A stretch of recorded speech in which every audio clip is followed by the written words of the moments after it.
I think you call that a digital hiccup. Welcome to Our Hatchery Live. I'm Jose Leal. I'm here with my partner, Matt Perez from Our Hatchery, part of the Radical World organization. And today, as a guest, we have Paul Tolchinsky. Paul and I have known each other for a little while. He reached out a few months ago, I guess about a year ago, Paul? Yep. You said, Yep. hey, we're doing EOD, pardon me, EODF, and we want to do it in Lisbon. You're Portuguese, you must know Lisbonites.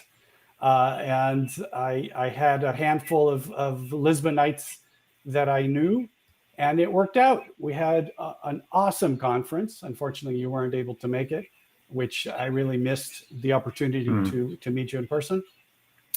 But the work that you've done with EODF and telling us that you're going to get a chance to tell us what all that means.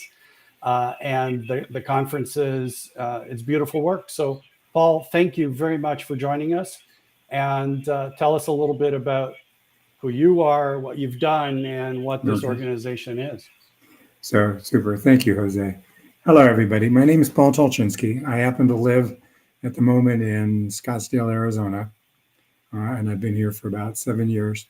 My background is I have a PhD in organization behavior and organization design from Purdue University.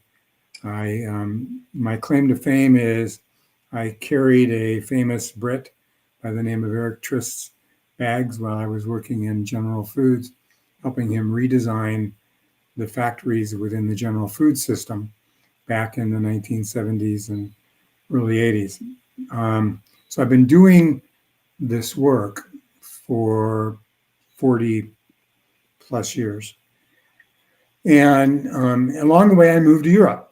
So the EODF stands for the European Organization Design Forum. And when I moved to Europe in 2009, what I discovered was that a lot of people were concerned about how to humanize the workplace, how to create great places to work, how to bring more energy, meaning, et cetera, to the workplace. And yet they didn't talk to each other and they didn't collaborate. They weren't necessarily, they saw each other as competitors in this world where we really all have sort of a common purpose about changing the way in which organizations operate and work. And the way I learned in the 80s and the 90s was by bringing communities of people together to compare notes. We talked about what worked. We talked about what didn't.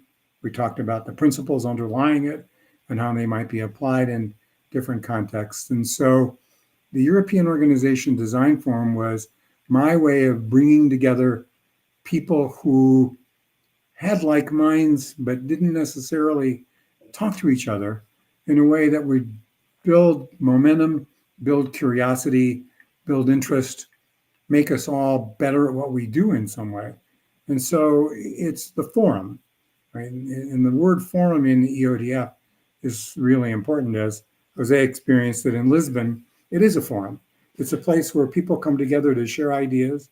We have provocateurs who provide thoughts and insights, but it's really the conversations that we have outside of the plenary sessions where people really learn and discover how to do this work and how to bring more passion and energy to it in some way. And so I'm always excited when I hear people like Jose talk about their experience at the conference, because it's fun, it's energizing, but it's also a huge learning opportunity and experience for people. The two fundamental questions are: how do we create places of work that are interesting, meaningful, fun, profitable, productive, in the broadest sense of those two words, and secondarily, how do we sustain it once we've created it? Sometimes it's easy to create it. It's easy to find a better answer, but to have that answer exists for more than one iteration sometimes is not so easy, and the answers are not so obvious. So those are the two questions we wrestle with, right? How do we do it, and what would it look like if it were different, and how do we build ownership and commitment and think radically, right, as we do the work? I say sort of how do you get people to create that which they can't imagine, right? Because mostly we don't. It's hard to believe that we could actually create places of work that are interesting, meaningful, and fun. And certainly, there are more examples of the latter than there are of that. For sure. There's two things that come to mind on that. One, that the experience for me with EODF was not only that it is truly a forum, which is, I think, kudos to you for the work that you've done in keeping it that way, and it hasn't become a mechanized event. I think that's beautiful. The other was the warmth with which anyone would ooze whenever your name was mentioned. You are loved in that organization, and I think that speaks huge volumes to not who you are, but the approach in which you do things. And I think that should be really recognized.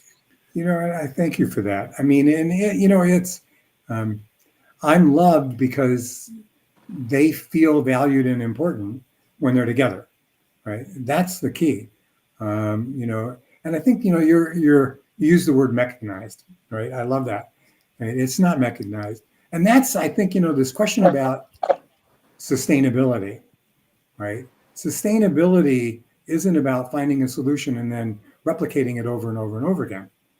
It's finding a solution today, finding a new solution tomorrow, finding another solution 2 days from now, finding another solution 3 days from now, and giving the people the opportunity to create and recreate for themselves the experience that really matters, right? No two conferences are exactly the same.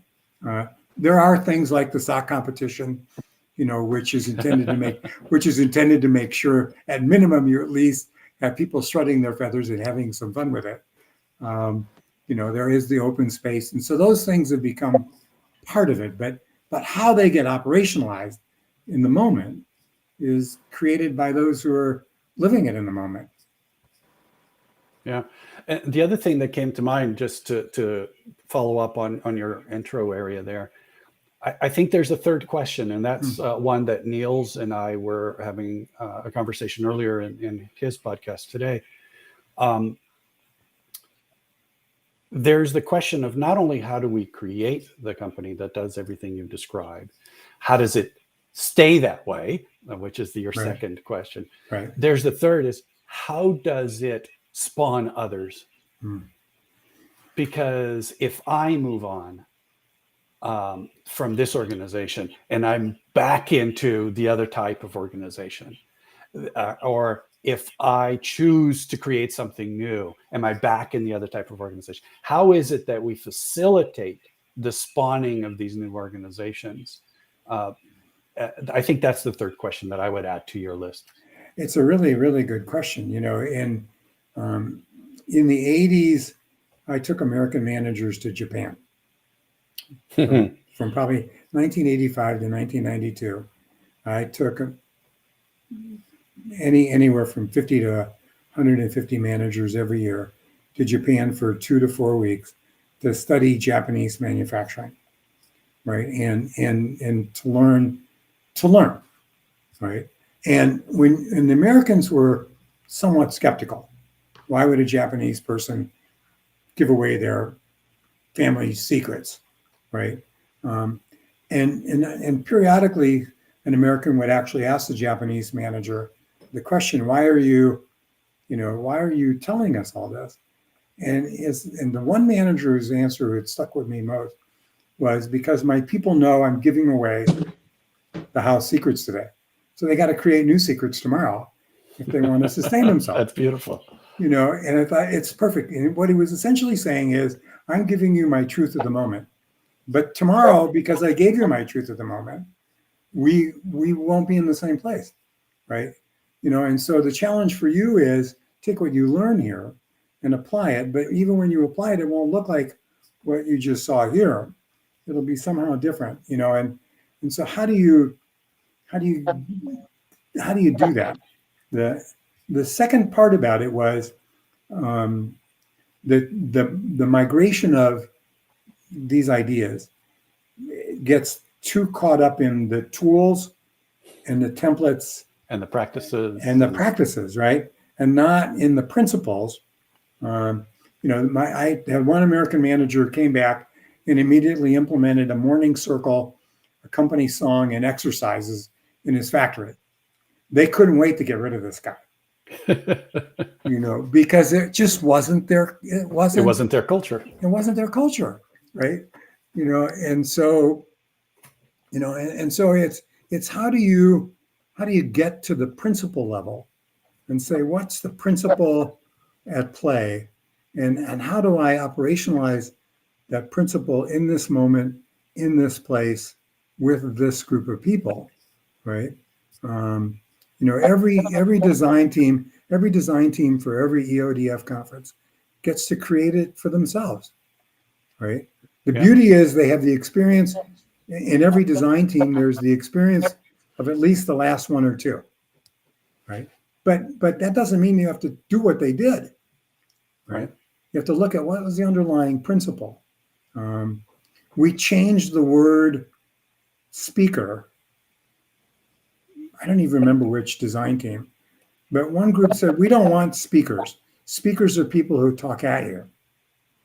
We want provocateurs, people who talk with you, who can engage with you in a way that provokes your thinking. We don't want you to show us how smart you are. We want you to help us become smarter ourselves, right? And so just that shift in principle, we're not looking for speakers.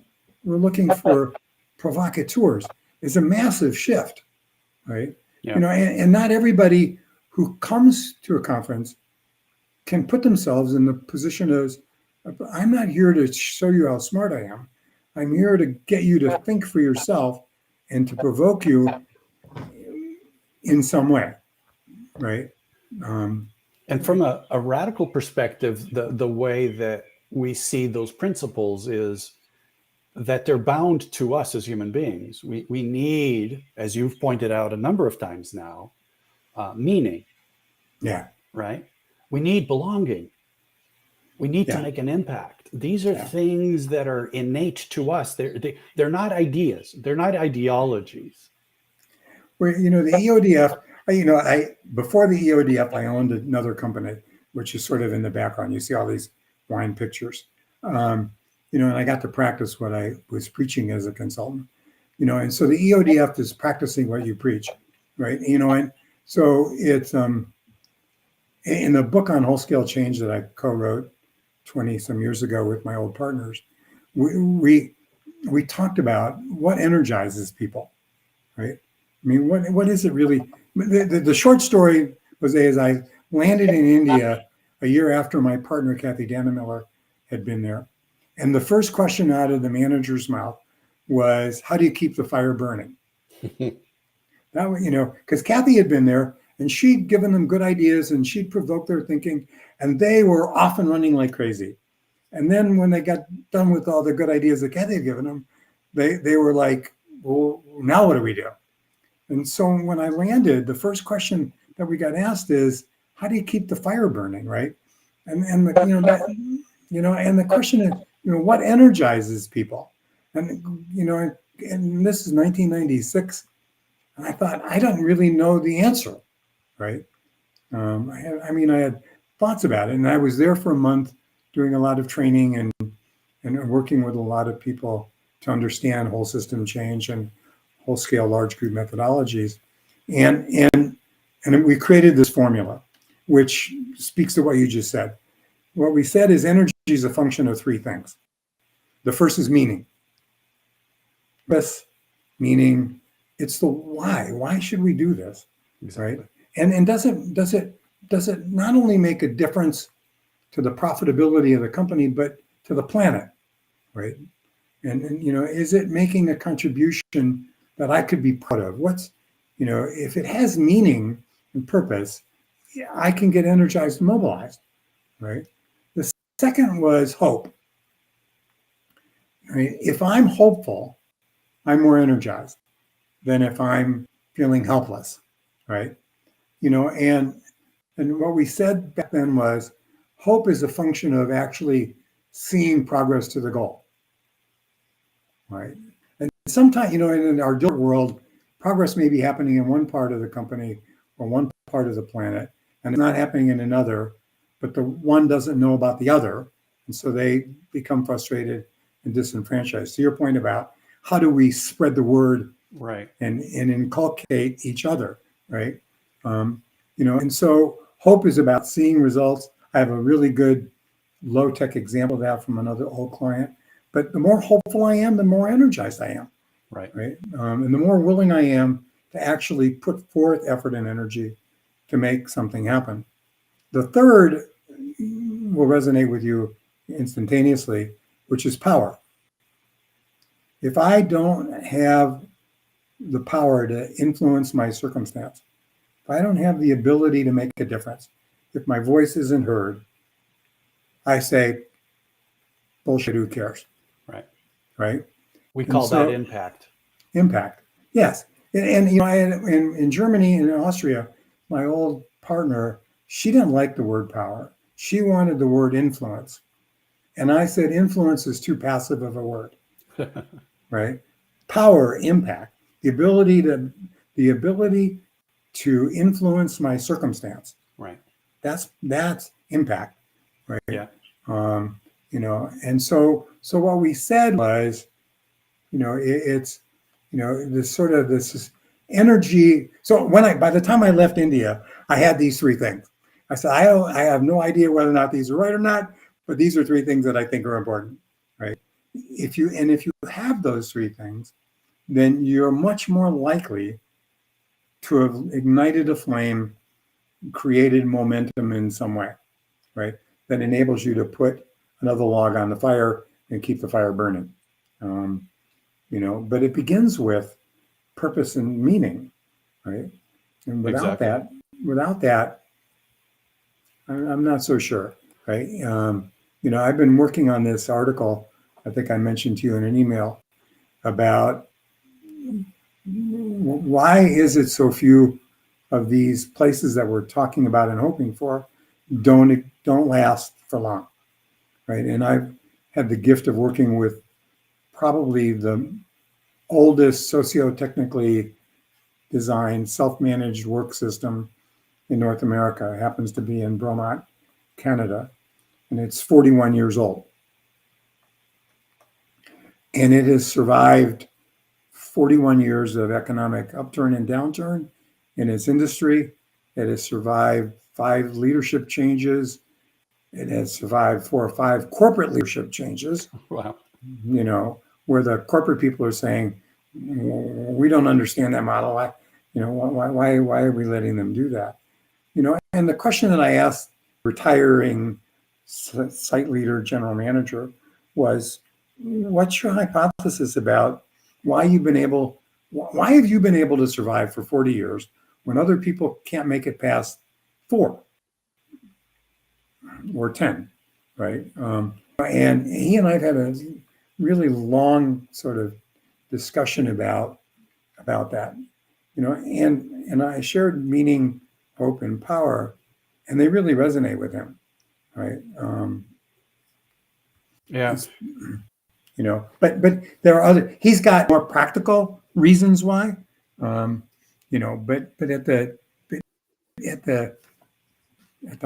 at the macro level, right, The foundation at the root.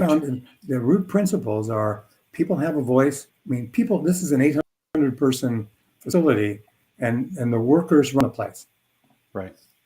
There's 80 salaried people and 800 quote shop floor people, right? Mm-hmm. And they run the place, and the 80 support them. And if somebody came in and wanted to change it, they'd throw them out the front door. Exactly. And Right. that's the power of having a system where people are engaged in their meaning, in their impact, in their belonging with each other. Right. I think I would add one more. Your three, I would add that belonging is a big piece of that. And I think belonging really is about trust, right? And so we want to be with people that we trust and be safe in that environment. Yeah. If we're not safe in the environment that we're in, then we're out of balance, and we have the conflict starts there, and then we start to use power against each other, power over each other, and that's where it all falls apart. Back to the topic of today's talk, which is sustaining this, right? Because what causes it to fall apart? Therefore, what causes it to be sustained? And I just want to bring our attention to the fact that Matt seems to be having a video issue, and he's popping in and out. But Matt, we can't see your face, and we can't see if you're biting to get in here in the conversation. So I want to pause to give you a chance to jump in if you want to do that. Maybe we can't hear you either. I don't know. Matt, we aren't hearing you if you are saying something.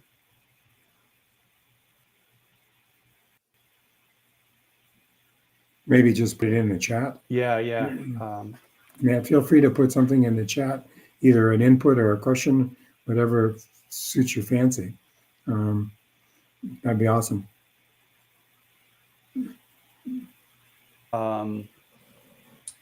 So to move the conversation back to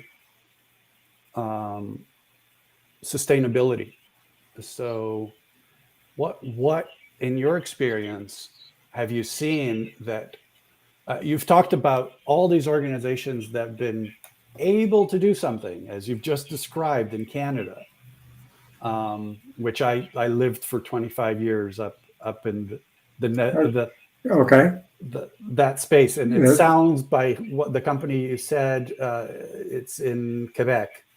It's in Quebec. It's about an hour outside of Montreal. Right. And I worked for a Quebec corporation in Toronto, so I used to visit Quebec quite regularly. What examples do you have? Because I'm sorry to say it this way, because I don't mean to be mean about this, but you're sort of the grandfather of this space. You've been at this for longer than most people have.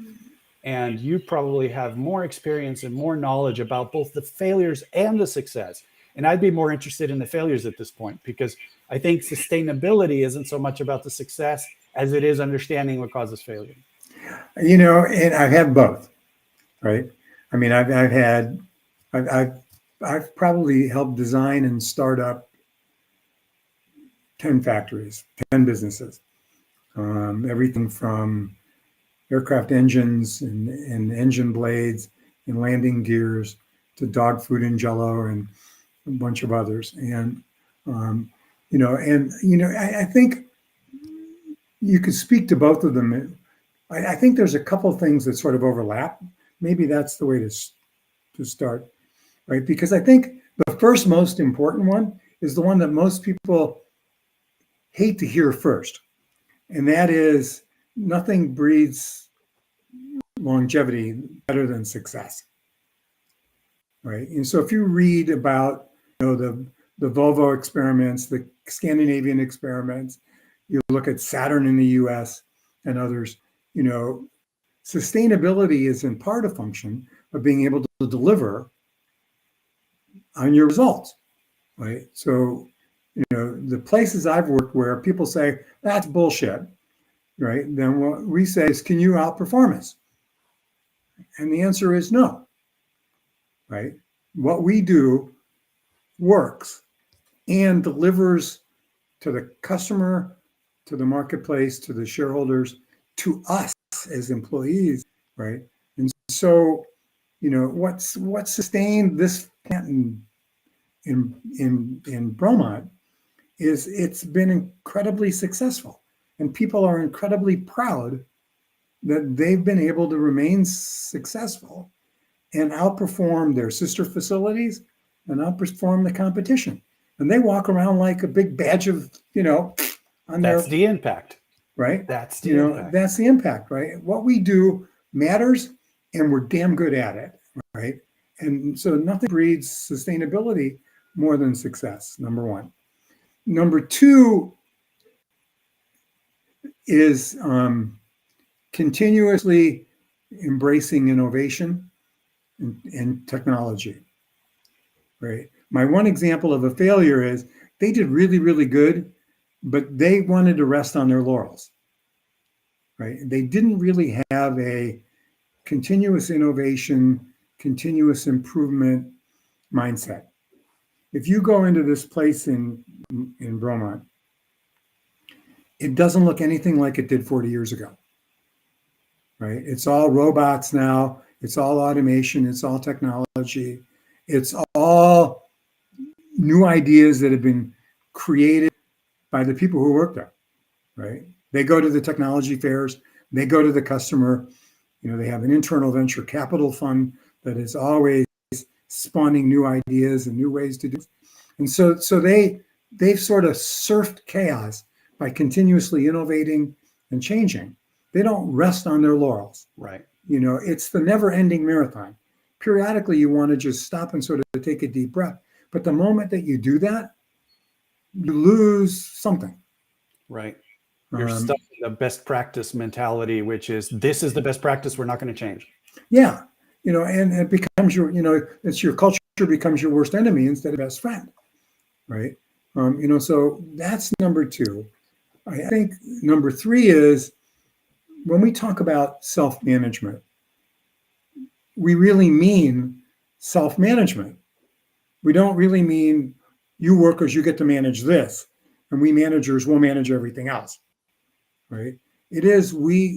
Self-management is you manage the business like it was your business, right? And as a manager, a leader, in Bromont, they don't even use the term manager. Mm-hmm. They actually have a different term for the group.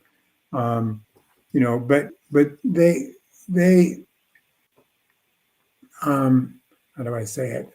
I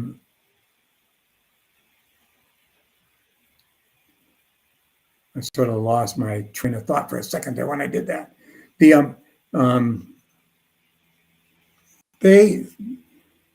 do everything from hire their coworkers to adjust wages on an annual basis based on the wage survey that they commission. They fund innovation through their own stage gate venture capital fund process. There isn't an aspect of the business that they don't run. Now 800 people are engaged in the running of the business, but that means 25 of them are on the plant site committee, which sets the goals. Another 25 or 50 cross-section of them might be on the gain sharing committee. And so they're tracking the improvements and what those improvements mean to the pot of money that will be divided at the end of the year. There's another group that manages the profit sharing. They run the business. Right. And and I think a lot of the failures, the worker get to self-manage their daily work, but they don't really get to run the business. Right. It's not self-managed. Right. Go. No, I was just going to say, if Matt's technology was working right now, he would be jumping in and saying, we call that co-management, not self-management, because it's about doing it together, collaboratively managing. So that's one terminology change that we use. The other is co-ownership. Not just making people feel like they own things, but actually owning things. And therein lies my example of my biggest failure, because it was an employee ESOP where the mythology was that the employees were going to become the owners of the business. But the reality was leadership never gave up control. And so the workers had, quote, an economic share, but they didn't really have any voice in running the business. So the bosses and the leaders and others were still making bad decisions. And people were looking around, scratching their heads saying, wait a minute, I thought I was an owner. So what exactly does that mean? And I understand that an ESOP isn't the same as what you mean, Right. From a co-ownership point of view, but it destroyed the place because the languaging that they were using around ownership was so inconsistent with the behavior, Right. that it destroyed the place. And people became disillusioned, disenfranchised, right? The whole issue of impact and power. Right. Exactly. Right. Yeah. And there's a difference between ownership and having a stake. Yeah. They're two very different things. Yep. Right. An ESOP is the ability to have a stake in a different way than just simply having, shares in a public company. Yep. And shares in a public company is not real ownership for the most part, No, right? that's right. Right. And I could be an outside investor with 0.001% ownership, or I could be an employee with 0.001 ownership, and neither of the two are really able to say I own this organization from an impact perspective. Yeah. I actually, right? Yeah, I get. I mean, where Bromont sort of cuts a fine line is people together co-create the gain sharing goals for the year. They collaborate on what's the opportunity, what are the improvements, where do we need to put our emphasis. There's an overlap with the employee steering group, which is sort of looking at, what do we need to do from a business perspective to satisfy all of our stakeholders for the next 12, 18 months, right? And so there's the collaboration across these entities where they're working together to do that, and tracking the improvements in a way. But, it also, the other part about it is, I think what differentiates it is people actually get to understand the financial aspects of the business and the economics of it, right? Whereas if you just have a share, you never get any of that, right? You just hope that whoever's taking care of it manages it well enough that you get a return, right? Exactly. So Bromont is, it isn't quite what you're describing in co-ownership. It's owned by a big company, right? But it does a really good job. Or maybe the other part of it, Jose, is it does a really good job of managing its stakeholders, where one or two of my failures have not. One, the headquarters people called it the pleasure palace. And they, and the people in this particular place laughed at that, but never really challenged their stakeholders to understand why it was the way it was, right? Why it had skylights and trees in the middle of the factory and all these other things that had it looking like no other factory you've ever been to. But so they didn't manage their stakeholders very well. And so leadership and ownership wasn't as committed to them, right? Where Bromont does a really good job of constantly managing its stakeholders, customers, suppliers, the local government, the Quebec government, right? The corporate, not the corporate, an easy government to please. No, exactly, right? And at least in one instance, the government actually pushed the corporate to back off on something they were thinking about doing, right? So sustainability was, because the stakeholder was so invested, pushed back on other stakeholders. The group, the people inside didn't have to do it, right? The stakeholders managed themselves in some way. where in my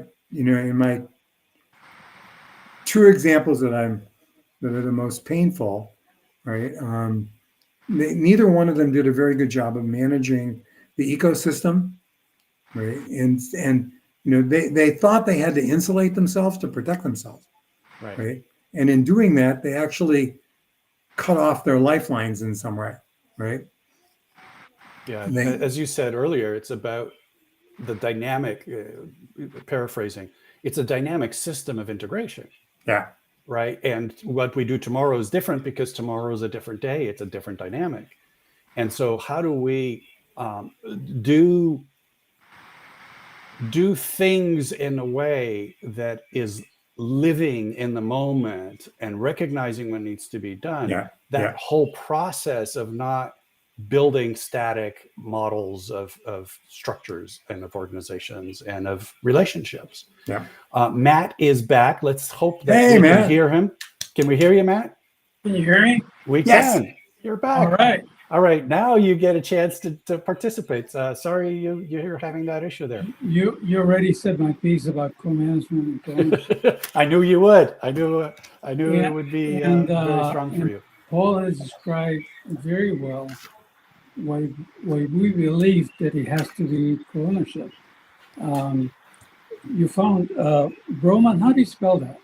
Bromont. B-R. And Bromont. It's and about the, it's in ski country. It's in ski country outside of Montreal. yeah. Actually, Okay. And in French you swallow the T. you swallow it, you call it Bromont. Oh, Exactly. Bromont. Okay. I Bromont. But and so, but you keep saying the management this and the management that. And what we're saying is, what management? People are doing the management, they should know everything. Sales, productivity, so they can react. And some people will not do it well, and some people will do it very well. So what a position would anybody have to have, except the investors, obviously, to not have management? well, it depends on, are you talking about a position or a role or work? Both. I mean, because I don't think you need the position. I mean both. I mean both. Okay. I mean, in Bromont, there are no managers. There are three groups of people who work together. The largest group is 800, and they're broken up by manufacturing tasks and cells, right? And they do everything from quality control to staffing to right scheduling. They manage their workspace. That's very close. Very close. Right. They do it all. The second group acts as the technical support to them. Right. So the second group provides training and development and maybe sometimes troubleshooting and problem solving around technical issues that maybe those groups of people can't solve for themselves, right? And they're salaried from a financial point of view, where the 800 are quote hourly, right? The third group is 15 people who are sort of the global functional experts whose job it is to manage the ecosystem and all the stakeholders, right? So if we what does that even mean? Well, that means that like if before this call, I had the site leader on another call, and what he would tell you is he spent 30% of his time at corporate convincing people to bring them more business, or with the Quebec government, right? Talking about why what they were doing was important and useful, and looking for maybe technology capital for a spinoff for a great idea that they were creating. He spent 30% of his time managing the external stakeholder environment, customer visits, taking people to customers, suppliers, visiting suppliers, right? Taking people to visit. That's, his job was the more long-term strategic. They went from no robots to hundreds of robots, right? Now they're doing 3D printing, and soon they're going to be using artificial intelligence, right? And so this group of 15, they're the ones that are out there scouring the universe for what do we need to do to continue to be competitive. And people are basically asking them for help. If you find anybody who can do XYZ, right? The story he told on my phone call a little bit ago had to do with creating a finish that was mirror-like on the product, and it cost $10 per product to create this kind of mirrored finish, right? But they needed to get the price down to $1. So between the workers brainstorming everything they could think about, and this group of 15 sort of scouring the planet, right? They discovered something in the plastics industry that they could apply to their metals industry that brought it down from $10 to $1.25, right? Which enabled them to go back to my original thing about how do you remain cost competitive, right? And so that group has sort of a unique job. They're the ones that oversee the collateral organization of subgroups and teams that actually manage the work groups, and the subgroups manage the week to week, month to month, maybe a little bit of year to year. The group of 15 is more 2 years out, 3 years out, right? They might come back in something that may be more immediate, but that would be driven by one of the manufacturing cell teams, right? So and they don't, that group of 15, Matt, doesn't really manage. They don't tell anybody what to do or how to do it. Right. They're not the conduit between one functional group and another functional group. That's up to the groups to figure out themselves. If you talk about managing as a coordinating and linking mechanism, that happens group to group. Okay. There's not a person who manages that boundary, right? The work groups and the cells manage those boundaries themselves. The task of managing, planning, organizing, controlling, blah, blah, blah, that's internal to every group. Okay. So what do you need? I mean, in the end, if this group is owned by a group of investors, in the board that represents them, they're making money for somebody else. Yes. Well, yes, that's true. 100% true. And they make a lot of money for themselves, because in this facility, you get paid, and your economic portfolio has 4 components to it. The first is your hourly wage, which is adjusted every year based on the salary surveys that they do for themselves, right? So they rarely go down. They sometimes stay the same, and sometimes they go up. The second is they have a pay for knowledge system. So the more you learn and the more you know about how to manage the day-to-day and how to do the work of your group, the more valued you become, the more incremental income you make. The third is continuous improvement. A portion of every dollar saved goes into a pot that the workers divide at the end of the year. And who decides that portion? They do. They do. They actually, I mean, technically the answer, well, maybe that's a little bit facetious. They do, but it gets signed off by the investors, by the corporate people who own them, right? So, but they essentially set the targets, and they work with the data analytics people to track and monitor the results. They report the results at a monthly meeting to the whole factory, right? And once a month, X amount of money goes into the pot. At the end of the quarter, the pot gets nailed for that quarter. That pot goes into the pot for the year, because in the second quarter, maybe you don't make your goal, right? And Okay. and the fourth is at the end of the year, there's a profit sharing. So the investors get to declare a dividend. They take what they want.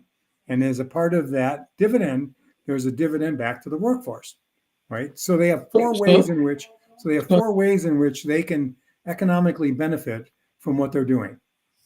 So they're paying back a investment that was made. I mean, do they get sales, or what do they get from corporate? What do they get from corporate? They get, in some cases, they get venture capital, right? They're about to bring in a whole new production line for another customer, and it's going to require reconfiguring some of the existing facility and adding to it. And so the investors are bringing some of the money. The Quebec government is putting in some of the money, right? And it's a microcosm of the site that's actually making the sales pitch and why they should get that work, right? And what they could do with it in some ways. They've run the numbers, they know what they need to do.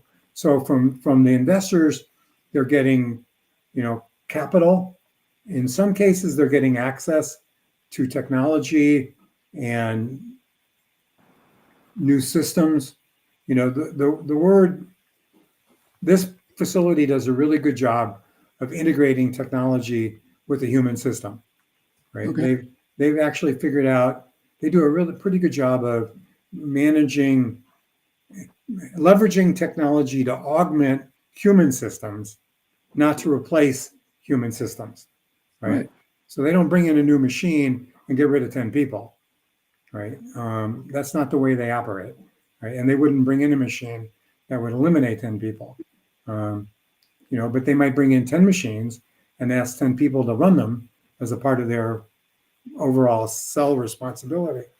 But so, and if they were self-sufficient, Matt, I mean, they could spin themselves off.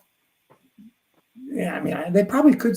I'm working with another group that's actually doing that. They're spinning themselves off, but they're getting seed capital from the financial markets to be able to do that. Yeah, that's a mistake. Yeah. We were, so I was co-founder of a company that grew to, right now it's like 900 people. Most of them in Mexico. There's like maybe 10 people in the US. And it was co-managed. It was self-managed, and now it's a patriarchy. It's not what it was. But my biggest regret, not regret, because I don't dwell in the past, but my biggest realization after leaving the company was that we didn't do the number 3 that Jose mentioned at the beginning, that we didn't prepare people to spawn new companies. So people would leave. At one point, the salaries were going crazy, and we weren't going as crazy as salaries, and people would leave for the higher salary, even though it was what we call a fiat system. Move that from there to there. Why? Because I say so. That's the fiat system. And it sounds like Broman is not that way in 99% of the case, except when it comes to finance. And but we didn't teach. We didn't make it our goal to create people or to help people understand how to spawn another company. Everything was transparent: salaries, sales, everything. Everything was decentralized. There was no managers by title or by role or by anything. People would take on leadership positions. There's no question you need leadership. Okay. Yeah. but you don't need leadership always to be Matt Perez is the leader. No, Matt Perez is the leader when it comes to this kind of code with this kind of thing. But if it comes to T-shirts, he's not the leader. He's basically a zero. Somebody else is good at T-shirts, so he becomes the leader, and things like that. So it's a more fluid situation. But Roman, it doesn't sound like it's too far from it. No, and I mean, Bromont has a way of entrepreneurship, right? Where they can, because of their internal venture capital funding, they're creating spin-ins, which comes from corporate, right? Yeah. Okay. Yeah. But even within the larger, I mean, to Jose's point earlier, within the larger ecosystem of this company, this facility, 41 years of success, is still an anomaly and an exception and not a rule, right? I was at General Foods in 1975 when the Harvard Business Review article came out about the Topeka experiment, which was another General Foods plant, which was the quote first experiment in self-managed workplaces, right, in the U.S. And I worked at another General Foods facility, and if you mentioned the word Topeka, it would be like calling somebody a bad name, right? Because the sort of the corporate body wanted to repulse this organism that didn't fit, right, the reality, and I think the how do you enable a place like a Bromont or a Topeka to spawn future generations like it, even though they don't have to be exactly the same. It's a real challenge. I mean, it's true in this company, Bromont is still the exception. It's not the rule, right? Even though everybody acknowledged its success, Right.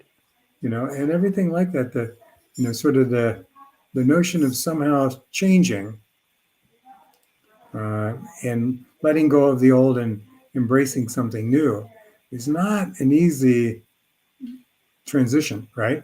We all know. Yeah. Miranda is reminding us that we're at 53 minutes. Okay. And it's been. I'm sorry. No, I ramble. no, I it's been ramble. I'm sorry. A great No, conversation. it's not your fault. It's that it's very interesting. Yeah, no, it's been a great conversation. For next week, we have Kylie Stedman Gomez with an S.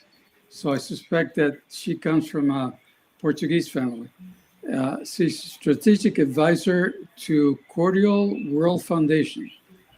I don't know what any of that means. I don't know if Jose knows, but we're going to find out next week when she joins us, and looking forward to it. So far, the conversation with Paul has been really interesting in spite of all the problems that I had. And the talk about Broman is amazing that it gets so close, even though it's still part of a corporate body. It really is amazing that way. But yeah, to me, the basic thing is ownership. When people say, "Oh, we want people to feel like owners," well, they don't feel like owners because they're not. You're the owner, and they're making money for you. If they were making money for themselves, I think, and right now it's just an I think, it would be a different story. And that's where the radical things become. And by the way, it's radical as to the roots, not to not kill people. I think. I mean, I agree. I mean, I think your point is really well taken, because ownership, to create psychological ownership, requires creating real ownership. Yeah. You can't have one without the other. Right. Yeah. You can't have. You can talk about ownership, and people can actually. I mean, in Bromont, people feel a sense of ownership. the first generation is retiring, and they feel a sense of responsibility to ensure that the next generation understands why they did what they did and how they got to where they are, so that they can at least carry the torch forward, right? However they're going to co-create it, right? Yeah. Yeah. And I think that when we talk about impact, as an example, and meaning, that these two things are not binary. It's not, No. yes, there's meaning, no, there's no meaning, yes, there's impact, no, there's no impact. It's what you've described, I think, Paul, beautifully, and thank you for that, is a situation where there is a lot of meaning and there is a lot of impact that Yes. I sense. Now, would I sense more impact if I were also the owner and that was fully realized for me? Yep. We argue that yes. All right, sweetie. Yeah. Thanks Yeah. for the new pictures. Yeah. The boss lady just walked into the office. Perfect timing. Talk Perfect to you timing. later. All right. Thank you very, very much. Thank you. Lovely to see you. Yeah. Thank you. Talk- Thank you to. talk to you soon. I'm very, Matt, it's a very pleasure to proud meet of you. Matthew. Thank you. Thank you both. Bye-bye. Bye-bye. But stay on.